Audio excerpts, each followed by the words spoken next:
안녕하십니까, 레필입니다. 6월 8일이고요. 오늘은 특정 종목이 아닌 이제 원자력 발전에 대한 이 트럼프의 발표 행정명령 이후에 과연 이 원자력 발전에 대한 향후 방향이 어떻게 될지 그런 것들을 한번 좀 같이 살펴보려고 합니다. 자, 그래서 2050년까지 원자력 4배를 늘리겠다라고 행정명령을 내렸고요. 도널드 트럼프 대통령이 5월 23일에 그 명령을 내렸습니다. 그래서 4배라고 한다면 상당히 큰 숫자입니다. 그래서 정말 이제 원전 르네상스가 제2의 르네상스가 왔다라고 이제 많은 사람들이 기대를 하고 있는 상황입니다. 그래서 그 내용은 이제 원자력 에너지 연구 개혁이라든지 연방 정부 토지 내 원전 건립 추진, 미국 내 우라늄 채굴 및 농축 확대, 그리고 원자력 용량을 4배로 하겠다라는 목표, 그다음에 안전에 맞춰서 NRC를 개혁하는, 그죠? NRC 규제를 좀 이제 허가를 빨리 해라, 그죠? 신규 원자력 발전소에 대한 허가를 18개월 이내에 하도록 하는 그런 내용들을 담았습니다. 굉장히 이제 획기적인 발표였는데요. 저는 이 발표에 대해서 이제 뭐 많은 내용들은 여러분들이 다 아실 것 같습니다. 그런데 이제 그 내용이 현실적으로 실천될 수 있는, 실행될 수 있는 상황인가를 이제 한번 같이 좀 살펴보려고 합니다.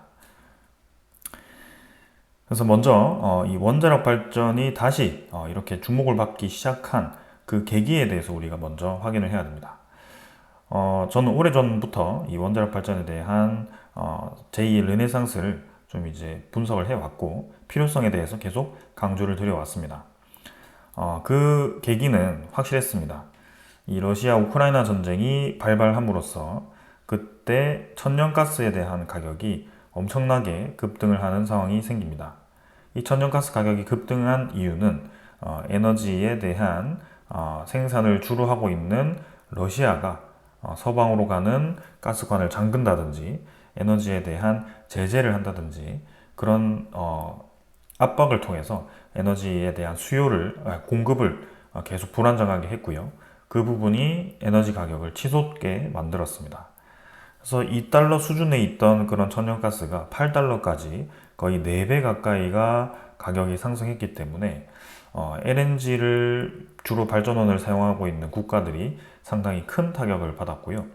우리나라도 그때 당시 원전 대신 이제 LNG에 대한 이 가동률을 좀 높여 있는 그런 상황, 거기에 재생에너지를 같이 사용하는 상황이었기 때문에 타격을 좀 크게 받았었습니다.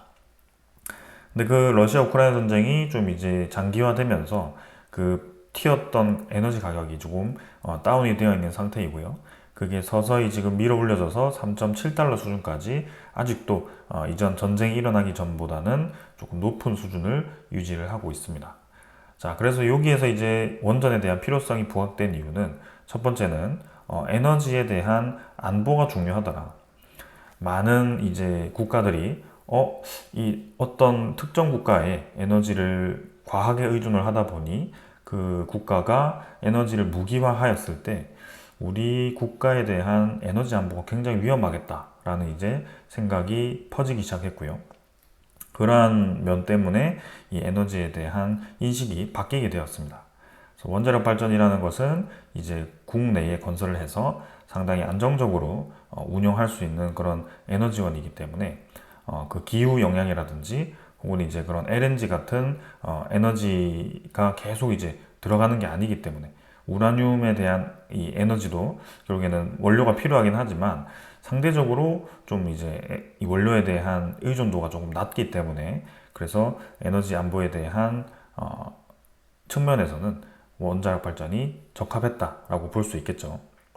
그리고 두 번째는 마침 이제 이 후쿠시마 원전에 대한 사고 이후에 탈원전에 대한 기류가 흘러가던 그런 상황이었는데 거기서 이제 유럽에서 EU 중심으로 해서 재생에너지에 대한 의존도를 굉장히 높이기 시작했습니다.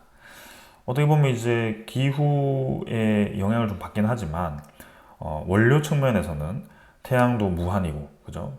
바람도 자연스럽게 발생하는 거기 때문에 원료 자체 가격이 들어가지 않습니다.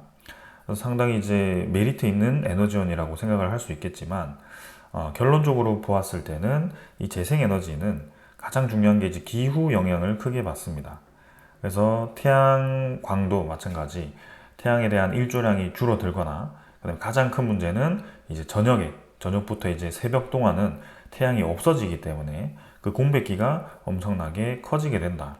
그리고 해상풍력 같은 경우도 마찬가지 영국 그다음에 덴마크 이런 쪽에서 북풍 이 제트 기류로 인해서 안정적으로 부르던 그런 바람이 최근에 이제 지구 온난화로 인해서 바람 방향이 바뀌거나 갑자기 바람이 불지 않거나 그런 상황이 생기면서 재생에너지 의존도가 높았던 그런 국가들이 서서히 이제 생각을 바꾸기 시작합니다. 결론은 일본으로 또 귀결을 하게 됩니다. 왜냐하면 이 기후의 영향을 많이 받는 에너지를 너무 의존도를 높이니까 들쭉날쭉하더라 이게 그죠? 낮에는 뭐 엄청나게 이제 효율이 좋아서 아무리 뭐 100%를 활용한다고 하더라도 우리가 주로 이제 제조업이라고 하는 그런 반도체, 자동차 혹은 뭐 다른 이제 그런 철강 이런 것들은 새벽에도 이제 돌아가는 공장들이 많을 텐데 그것을 기점으로 했을 때 특히 최근에 AI 부각되면서 그게 밤에는 그럼 돌아가지 않느냐? 그렇지 않죠. 그래서 에너지 공백이 생기는 그런 상황들, 그 다음에 바람 방향이 갑자기 불지 않아서 그 풍력 에너지에 대한 효율이 급격하게 줄어드는 그런 상황들, 그것이 상당히 이제 큰 영향을 주었던 겁니다. 그래서 어떤 기간을 딱 집어서 재생에너지가 100%를 도달했다라고 얘기는 할 수 있어도 결국에는 그 고점 대비해서 효율이 떨어지는 그 낙차에 대한 크기가 크면 클수록 에너지에 대한 안보는 흔들릴 수밖에 없는 상황이었죠. 그래서 그런 이유 때문에 이제는 유럽도 그런 이 생각을 바꾸기 시작했고 이제 원자력 에너지를 친환경으로 넣어야 된다. 원자력 에너지를 다시 그린 본드를 넣어서 투자를 유도해야 된다. 이런 얘기들이 나오기 시작합니다. 그러면서 이제 세 번째는 이제 요즘 이제 러시아 우크라이나 전쟁을 기점으로 해서 러시아와 중국과 그 다음에 이 미국과 서방 이쪽의 이 힘 대결 그죠? 구도가 또 그런 식으로 흘러가고 있습니다. 그래서 서로를 이제 견제하는 그런 구도로 가고 있는데 그중 가장 큰 견제 중에 하나가 지금 원자력 에너지입니다. 사실상 미국과 서방 대비해서는 지금 러시아, 중국이 핵 에너지 기술 입장에서는 앞서간다라고 평가를 할 수 있고요. 제조 기반들이 굉장히 잘 다져져 있기 때문에 미국 서방 대비해서 훨씬 저렴하게 그리고 훨씬 빠르게 핵 에너지, SMR이라든지 대형 원전을 건설할 수 있습니다. 근데 이렇게 갈리게 된 이유는 이제 미국과 서방이 러시아, 중국에 대한 원자력 발전을 배척하기 시작하면서 그 부분이 이제 이쪽에 새로운 시장을 만들게 되었고 한국 같은 경우도 그것 때문에 이제 새로운 기회를 얻게 되어서 최근에 많은 기업들이 관심을 받기 시작했습니다. 자, 그런 면에서 이제 트럼프도 핵 에너지에 대한 주도권을 가져오기 위해서 저런 이제 행정명령을 발표했을 가능성이 큰데요. 아무래도 중국의 원전 굵기를 보면 굉장히 무섭죠. 지금 이제 건설 승인 원전까지 합치면 이제 미국을 넘어선다라는 얘기가 나왔었기 때문에 올 4월 기사입니다. 그래서 올해도 10기 추가 승인을 하면서 4년 연속 두 자릿수로 성장을 하고 있는 이런 상황이었습니다. 트럼프가 이제 두고 볼 수 없는 거죠. 트럼프 행정부는 딱 타겟이 중국이라는 것을 여러분들도 잘 알고 계실 거고요. 최근에 이제 관세를 통해서 계속 견제를 하는 그런 모습도 나오고 있습니다. 그래서 트럼프도 이제 우리도 원전 하자라고 이제 저렇게 행정명령을 내렸는데 자 거기에는 이제 제가 보았을 때는 의도 자체는 좋지만 그 의도 외에는 사실 이 산업이라는 것이 갑작스럽게 우리 하자라고 해서 되는 게 아닙니다. 결국에는 그 근본 기반도 다져져야 되고 거기에 대한 경제성도 있어야 되고 가격이 굉장히 중요하죠. 그런 면에서 미국이 저렇게 원전 레벨을 늘릴 만한 그런 좋은 환경인가에 대해서 우리가 다시 한번 생각해 볼 수밖에 없습니다. 그래서 거기에 대해서 오늘 좀 말씀을 드리려고 하고요. 하나씩 살펴보도록 하겠습니다. 먼저 원자력 발전이라고 한다면 여러분들은 굉장히 경제성이 좋고 아주 안정적이고 좋게 이제 보는 분들이 많을 겁니다. 그 이유는 뭘까요? 안정적으로 전력을 생산할 수 있고 첫 번째죠. 두 번째는 값이 싸기 때문입니다. 근데 이거는 사실 값이 싸다라는 것은 우리나라에 해당되는 얘기일 가능성이 큽니다. 우리나라는 대형 원전 1400메가와트를 건설하는 데 들어서 5조 가까이가 비용이 들어갑니다. 그래서 신한울 3, 4호기를 짓는 데 들어간 비용이 총 11조 정도가 들어가는데요. 과연 미국에서도 이런 비용으로 건설을 할 수 있을지를 이제 우리가 살펴보겠습니다. 자, 웨스팅하우스의 주도로 폴란드 첫 원전 사업비가 윤곽이 드러났다라는 기사가 작년 4월에 나왔습니다. 근데 첫 프로젝트는 3기를 이제 수주를 했었는데요. 그게 총 사업비가 50조 원 플러스 알파로 추정이 되고 있습니다. 그래서 지금도 이제 전문 금융 자문가와 논의를 하고 있는데 한 기당 거의 17조 이상으로 지금 잡혀 있는 그런 상황인 것 같고요. 우리나라가 한 기당 5조를 짓는다라는 그런 비용과는 확연히 차이가 있습니다. 이번에 체코 원전도 우리나라가 26조에 대한 사업비로 수주를 했습니다. 한 기당 13조에 가까운데요. 굉장히 비용이 차이가 납니다. 그 이유는 분명합니다. 우리나라는 바다 근처에 냉각수가 풍부한 곳에 원전을 짓는다면 체코 같은 경우는 냉각수가 풍부하지 않은 곳에 냉각 타워를 만들어서 새로운 이제 건축물을 크게 만들어야 됩니다. 그 비용이 만만치 않을 거고요. 그리고 그 냉각수를 효율적으로 운용하는 기술이 필요합니다. 그래서 단가가 비쌀 수밖에 없고, 그리고 우리나라 내의 인건비와 유럽의 인건비, 미국의 인건비는 확연히 차이가 날 수 있기 때문에 거기서부터 건설에 대한 가격 차이가 날 수밖에 없다라고 보여지는 겁니다. 그럼 벌써 지금 한 기당 단가가 3배 정도가 차이가 나는데요. 심지어 우리는 1400메가와트고 웨스팅하우스는 1000메가와트입니다. 그래서 용량 자체도 차이가 나는 수준이기 때문에 굉장히 경제성 입장에서는 우리나라와 비교할 수 없을 정도로 미국의 원자력 경제성이 떨어진다는 것을 알 수가 있습니다. 그리고 캐나다에 대한 소형 모듈 원전에 대한 건설 계획을 또 보시면 총 21조 원을 승인했다라는 이제 얘기를 합니다. G7의 최초죠. 그래서 5월 9일자로 따끈따끈한 이제 기사인데요. 캐나다의 오타리오주가 새로운 형태의 소형 모듈 원자로를 건설하는 21조 규모의 계획을 승인을 했다. 그래서 SMR 4기 중에 첫 번째 원자로를 건설하는 계획에 승인을 받았다라고 합니다. 자, G7 첫 실증 SMR인데, 자, SMR 4기입니다. 근데 그 비용이 21조 원으로 잡혀 있습니다. 그럼 SMR 한 기당 지금 용량이 얼마인가? 지금 캐나다에서는 건설하려고 하는 모델이 BWRX300 SMR입니다. 요거는 이제 G 히타치 원자력 에너지고 G 보노바의 원자력 사업부입니다. 최근에 보노바의 주가가 상당히 강하죠.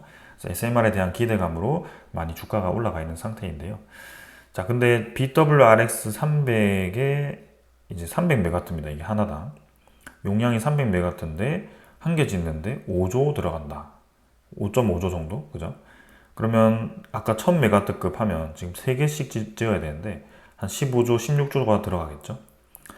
그러니까 대형 원전도 한 17조 가까이 들어간다라고 보고, 소형 모듈 원전도 15조, 16조 들어간다라고 보고, 뭐 분명히 이제 미국 인건비는 또 다르겠죠. 유럽이랑 그 다음에 저기 캐나다와는 다르기 때문에 뭐 직접 비교하기는 어려울 수 있겠지만 대충 보더라도 지금 뭔가 하나 짓는데 굉장히 큰 비용이 듭니다. 그래서 지금 1000메가와트당 한 16조 정도라고 가격을 매긴다면, 아까 트럼프가 원전 4배를 하는 데 있어서 지금 100기가와트에서 400기가와트로 용량을 늘린다라고 목표를 세운 겁니다. 그러면 이 300기가와트가 지금 늘어나는 상황인데, 300기가와트면 메가와트로 따지면 지금 30만 메가와트입니다. 그래서 여기 이제 비용으로 따지면 지금 16조가 300개가 들어가야 되는 상황인데요. 300개면 4,800조입니다. 원자력 늘리는 데 들어가는 비용이 그냥 보수적으로 잡았을 때 4,800조가 들어간다라고 보시면 될 것 같습니다. 엄청난 비용이 지금 투입이 되어야 되는 그런 상황이죠. 2050년까지라고 했을 때 2025년부터 해서 25년 동안 이 비용이 들어가야 되는데요. 거의 뭐 1년에 200조씩은 투입을 해야 원자력 발전이 계획대로 이제 늘어날 수 있는 그런 상황입니다. 상당히 이제 도전적인 그런 상황이죠. 그럼 미국 상황이 지금 대규모로 저렇게 투자할 수 있는 상황인가를 우리가 생각할 수밖에 없는데, 트럼프가 지금 추진하고 있는 게 뭐죠? 감세 법안을 추진하고 있습니다. 감세를 하게 되면 뭐 기업 투자 입장에서는 좋겠지만 결국에는 미국의 재정 적자가 커질 가능성이 큽니다. 재정 적자가. 그래서 이번에 머스크와 트럼프가 부딪힌 것도 저 감세 정책을 추진함으로써 재정 적자 나는 거를 계속 친환경 에너지, 특히 전기 자동차를 없애면서 하려고 하니까 지금 뭔가 열을 받은 것 같아요. 그래서 그 정책이 정말 이제 터무니없다라고 얘기하면서 그 싸움이 시작되었는데, 트럼프는 아직도 이 감세 정책을 밀어붙이고 있습니다. 그러면서 부각되는 것이 7월에 미국의 부채 문제가 부각이 될 건데요. 거기서 미국의 의회에서 부채를 이제 한도를 협상하는 내용이 나올 겁니다.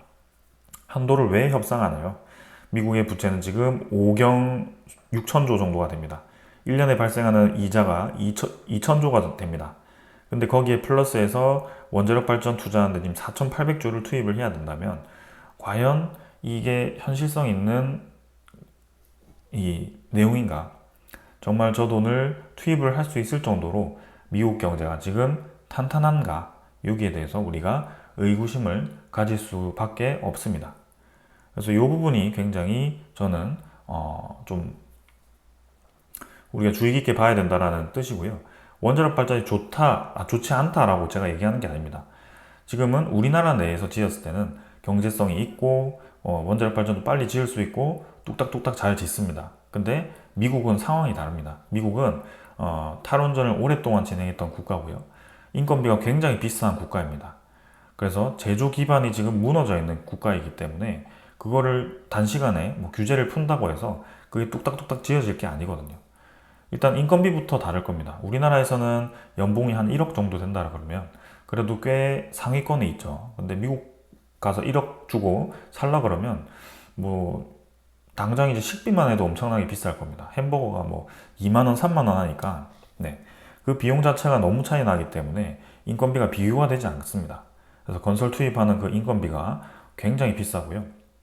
원자력 발전 같은 경우 특히 건설 기간이 길기 때문에 그 건설 기간이 길어지는 만큼 인건비가 많이 투입될 수밖에 없다. 그렇기 때문에 이게 중국에 대한 원전 굴기를 견제하기 위해서 트럼프가 단순히 같이 우리도 늘리자라고 하는 게 소용이 있는 얘기인가 참 의구심이 들 수밖에 없는 그런 상황입니다. 자, 그리고 두 번째는 최근에 미국에 계속 이제 트럼프 행정부가 부과하는 관세입니다. 철강과 알루미늄 관세가 50%까지 지금 올라갔습니다. 50%면 한 개 지금 100원짜리를 이제 50원을 더 내라는 얘기인데요. 이게 지금 자국 산업을 지키기 위해서 무역 수지 개선을 위해서 한다라고는 하지만 결론적으로 본인들의 이 수입하는 그죠? 수입 제품에 대한 가격이 비싸지고 있다라고 보시면 될 것 같습니다. 그럼 원자력 4배 저거 어디서 하죠? 미국 내에서 합니다. 미국 내에서 하는 철강, 알루미늄 가격이 올라갈 수밖에 없다라고 봅니다. 원자력 발전 짓는 데 들어가는 철강 제품들이 엄청나게 비싸진다라고 보시면 될 것 같습니다. 이게 지금 뭐 단순히 우리 외부에 있는 국가들만 영향을 받을 수 있다라고 생각할 수 있겠지만 점점 그 미국에 있는 제조 산업 시스템을 이 쇠퇴를 시키는 효과를 나타낼 수도 있습니다. 오히려 자국 산업을 지키기 위해서 진행하는 그 내용들이 단기간에는 물품 가격들을 높여서 지금 잘 이제 겨우겨우 버티던 그런 기업들이 무너질 수 있는 그런 상황이 생기는데요. 요 효과가 미국의 원전 4배에 대한 건설 비용을 얼마나 증가시킬지는 알 수 없습니다. 아까 한 개당 16조라고 했죠. 그거는 관세 부과 전이기 때문에 그 관세 부과 이후에 들어가는 철강 관세 붙어서 올라가는 저 비용들, 그리고 미국의 인플레이션이 아직 잡히지 않았습니다. 인플레이션이 계속 붙어가지고 이 건설 자재 가격이 계속 올라가면 과연 원자력 발전은 얼마나 비싸질 것인가, 그런 것들이 아직 이 내용에 반영되어 있지 않습니다. 그래서 이게 쉽지 않은 상황이고요. 1, 2년 안에 짓는 발전소라고 한다면, 전력 발전소라고 한다면 아주 큰 영향을 받지 않을 겁니다. 근데 원자력 발전 같은 경우는 그래도 SMR도 아직 3, 4년은 건설을 해야 되고 대형 원전도 10년 이상은 건설해야 완공이 되기 때문에 이 변수가 너무 많습니다. 그래서 그런 상황에서 이 르네상스가 저 발표로 인해서 왔다라고 얘기하기에는 아직은 좀 이르지 않나라는 그런 생각도 좀 해봅니다. 자, 그 다음 세 번째입니다. 세 번째는 이제 아까 원자력 발전이 다시 주목을 받기 시작했던 내용입니다. 원자력 발전이 왜 주목을 받았다고 했죠? 첫 번째 이유는 에너지 안보였습니다. 각 국가의 이 에너지 무기화로 인해서 자국의 에너지 안보를 유지해야 된다. 그리고 두 번째는 그런 에너지에 대한 이 기반이 흔들렸을 때 기후에 영향을 받는다든지, 그럼 혹시 LNG 같은 경우는 어떤 국가가 제재를 한다든지 그런 내용이 나왔을 때는 흔들릴 수 있다. 그래서 특히 에너지가 이제 안보가 영향을 받는다는 것은 에너지 가격, LNG 가격이 급등하면서 크게 지금 그런 내용이 영향을 받았었는데, 참 공교롭게도 최근에 원자력 발전에 대한 관심도가 뜨거워지면서 이 우라늄 에너지에 대한 가격이 엄청나게 급등을 하기 시작합니다. 20달러였던 수준의 우라늄 에너지가 지금 70달러 수준까지 조정을 받아서 내려오긴 했지만 한 3배 가까이가 증가를 했습니다. 그러니까 원료 자체가 지금 굉장히 가격이 높아지고 있는 상황인데, LNG만큼 실시간으로 연료를 태우면서 들어가는 게 아니라서 그래도 연료에 대한 의존도가 그렇게 LNG만큼 높진 않겠지만 꽤나 그래도 이게 향후 한 10년 뒤에 우라늄에 대한 이 공급망이 흔들릴 수 있는 그런 상황이 될 수 있다. 이 가격 자체가 급등하는 것 자체가 결국에는 원자력 발전에 대한 경제성을 깎아먹는 그런 상황으로 가고 있다. 이 산업이라는 게 그렇습니다. 뜨거운 관심을 받으면 받을수록 많은 사람들이 몰려오게 되고 많은 사람들이 서로 돈을 주고 사겠다라고 하니 그 가격이 뛸 수밖에 없습니다. 그러면 계속해서 경제성이 떨어지는 그런 상황이고요. 그러면 상대적으로 이제 낮아져 있는 다른 에너지가 또 주목을 받을 겁니다. 그래서 사업들도 그렇게 진행이 될 거고요. 자, 그러면 이제 저 에너지 가격을 떨어뜨리기 위해서는 각 국가가 이제 우라늄을 생산을 할 수 있어야 됩니다. 그래서 트럼프도 지금 미국 내에 우라늄에 대한 광산을 개발해야 된다라고 얘기를 하고 있는 건데, 업계에서는 이 채산성을 또 의심을 하고 있습니다. 그래서 이 1980년대 대부분 폐광을 했고 트럼프 지시로 이제 재개 준비를 하고 있는데, 우라늄 채산을 해서 우라늄이 나오는 게 중요한 게 아닙니다. 그 채산을 하는데 들어가는 비용이 얼마인지가 중요한 겁니다. 우리나라에 아무리 이제 원유가 나오고 하더라도, 해저 파가지고 원유가 나오더라도 그게 해저를 파는데 들어가는 비용이 더 들어가면 원유가 나오든 말든 그게 무슨 상관입니까? 파서 이제 팔 수가 없는데요. 그래서 계속 경제성 얘기가 나오는 거고요. 그게 지금 트럼프, 미국의 우라늄 채산도 마찬가지입니다. 그 비용이 얼마가 되는지에 따라서 가격이 달라질 수가 있습니다. 자, 유가도 마찬가지죠. 기름을 파내는 데 들어가는 비용이 비싸지면 점점 이제 이 경제성을 잃게 됩니다. 그럼 유가가 비싸야지, 유가가 높아야지 그 비싸게 파서 돈을 버는 의미가 있겠죠. 근데 지금 유가가 엄청나게 내려가 있는 그런 상황에서 기름 파는 데 들어가는 돈이 많이 들어가면 들어갈수록 이제 그 기업들이 힘들어지게 될 겁니다. 그래서 지금이야 우라늄에 대한 가격이 높기 때문에 그 채산하는 데 들어가는 비용이 조금 올라가더라도 그래도 이제 수익이 나겠지만, 그렇다고 해서 그게 우라늄 가격을 드라마틱하게 떨어뜨릴 수 없다. 왜냐하면 우라늄 가격이 드라마틱하게 떨어지면 결국에는 이 채산을 하던 기업들이 망하게 될 거거든요. 적정 수준에서 계속 유지할 수밖에 없습니다. 그래서 가격이 안정적으로 떨어지기가 쉽지가 않다는 것을 우리는 알 수가 있습니다. 자, 그러면서 이제 모순적인 게 이제 우리가 안정적인 에너지라고 의존하고 있는 그런 상황들이 오히려 그 의존도가 높아졌을 때 또 하나의 무기화가 될 수 있는 그런 상황이 될 수 있다는 것도 이렇게 부각이 되어 있습니다. 그래서 러시아, 중국이 지금 농축 우라늄을 많이 공급을 하고 있는 입장에서 이제 전 세계가 우라늄에 대한 공급망을 지금 상당히 이제 대체 공급망을 찾고 있는 상황인데, 결국에는 크게 생산하던 두 국가를 배제한다라고 했을 때는 가격이 비싸질 수밖에 없다. 그게 원자력 발전의 경제성을 깎아먹는 상황이다라는 것을 잘 알고 있어야 됩니다.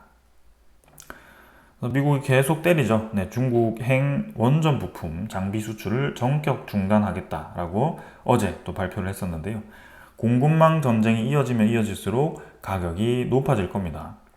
그래서 트럼프가 행하는 상황들이 중국을 견제하는 데는 좋겠지만 본인 자국의 에너지 산업을 부흥시키는 데는 마이너스 효과가 나타날 수도 있다. 왜냐하면 에너지라는 것은 경제성과 연결이 돼야 되고, 경제성이 떨어지면 떨어질수록 에너지에 대한 효율은 떨어진다고 볼 수가 있습니다. 그래서 내용에 대한 정리를 한번 해보면, 원자력 발전에 대한 르네상스는 이제 에너지에 대한 안보, 그죠? 그 다음에 경제성으로 다시 부각이 되었다. 러시아 우크라이나 전쟁으로 인해서 LNG 가격이 치솟고, 기후에 대한 변화로 인해서 잘 불던 바람이 방향이 바뀌거나 효율이 떨어지고, 태양광 같은 경우도 들쭉날쭉한 그런 에너지 효율로 인해서 안정적인 에너지가 필요했다. 그 상황에서 AI라는 것이 부각이 되었고 24시간 동안 안정적인 공급이 필수적으로 바뀌었다. 근데 지금 이제 그래서 원자력이 들어왔는데, 원자력 르네상스가 들어오다 보니 원자력 발전을 서로 이제 짓겠다라고 하면서, 첫 번째는 우라늄 가격이 치솟기 시작했다. 그 원료가 이제 3배 가까이 치솟으면서 원료 자체가 이제 비싸지니 당연히 경제성이 이전보다 떨어질 수밖에 없다. 그 다음에 우라늄에 대한 공급망은 지금 단순히 공급에 대한 문제가 아니다. 생산에 대한 문제가 아니다. 결국에는 또 한 번의 러시아, 중국과 서방의 패권 전쟁으로 이어지면서 이것이 계속 우라늄에 대한 에너지 공급망에 대한 흔들림으로써 또 하나의 에너지 안보에 대한 위협이 될 수 있다라는 것이 부각이 되고 있습니다. 그리고 두 번째는 미국의 원자력 발전에 대한 투입, 들어가는 비용 자체가 4,800조이다. 하나당 건설하는데 지금 17조로 추산이 되고 16조로 추산이 되고 있는데, 우리 한국에 지어지는 비용과는 엄청나게 차이가 나는 비용이다. 그래서 미국의 지금 부채 상황이 좋지 않은 상황에서, 부채 한도 협상을 하는 상황에서 에너지에 지금 원자력 발전에만 4,800조를 투입하는 것이 현실적인 것인가를 우리가 생각해 볼 수밖에 없다. 그리고 세 번째는 미국의 제조 기반 자체가 무너져 있는 상황에서 안정적으로 이 원자력 발전을 짓고 운용할 수 있는 것이, 수십 개를 동시에 지어서 만들 수 있는 것이 가능한가에 대한 의문, 그런 밸류 체인 자체가 지금 형성돼야 되는데, 그 형성이 되는데 걸리는 시간이 굉장히 오래 걸릴 거다. 그래서 이러한 부분들이 계속 부각을 받을 겁니다. 지금 이제 이 제조 기반 자체가 반도체라든지 자동차라든지 그런 게 모두 반영이 될 거고요. 특히 같은 반도체를 생산하더라도 TSMC 같은 경우도 대만에서 만드는 것과 그다음 미국에서 만드는 그 자체가 품질이 다르다고 합니다. 왜냐? 대만에서는 정말 이제 이 시간 상관하지 않고 계속 이제 늦게까지 일을 하고 열심히 일을 하는 사람들이 대부분이라면, 미국에 있는 사람들은 대부분이 이제 제조업에 익숙하지 않은 사람들이고, 이 마인드 자체가 다르거든요. 땡 하면 이제 집에 가야 되고, 그죠? 그런 상황이기 때문에 이 자체가 완전히 다릅니다. 건설 입장도 마찬가지입니다. 건설 이 기간, 그죠? 하루에 일할 수 있는 이 시간 자체가 한국에서는 좀 길다면, 미국에서는 땡 하면 집에 가야 되니까 또 휴일 다 쳐야 되고, 그럼 점점 이제 건설 비용이 늘어날 겁니다. 왜냐하면 인건비가 하루하루로 친다면 그 휴일이 들어가면 들어갈수록 이제 인건비가 늘어날 수밖에 없죠. 그래서 계속 비용이 증가하는 것이다. 그리고 마지막 네 번째는, 결국에는 에너지 자체는 사이클이 돕니다. 에너지가 또 뜨거운 관심을 받아서 특정 에너지가 비싸진다면 또 다른 관심을 받지 못하는 에너지가 상대적으로 가격이 떨어지게 될 거고요. 그런 경제성에 대한 순환으로 인해서 또 한 번 이 원자력 발전의 경제성에 또 의문이 들 수 있는 그런 상황이 생길 거다. 이러한 부분들이 앞으로 미국 트럼프 행정부의 원자력 발전 4배에 대해서 현실적으로 접근할 수 있는 것인가에 대한 의문을 계속 제기를 하게 될 겁니다. 그래서 거기에 대해서 우리도 그것을 파악하고 투자를 좀 해야 되고요. 무조건 2025년, 2050년까지 4배 한다고 하니까 좋겠다, 원전 르네상스 왔다, 계속 거기에 주목하면 되겠다 라는 것보다는 이제는 뜨거운 관심을 받게는 만들어 놨는데, 현실적으로 이게 이제 이행이 가능한 것인가에 대해서 생각해보는 시간이 필요하다는 것을 강조드리고 싶었습니다. 자, 오늘 여기까지 하고 마무리하도록 하겠습니다. 감사합니다.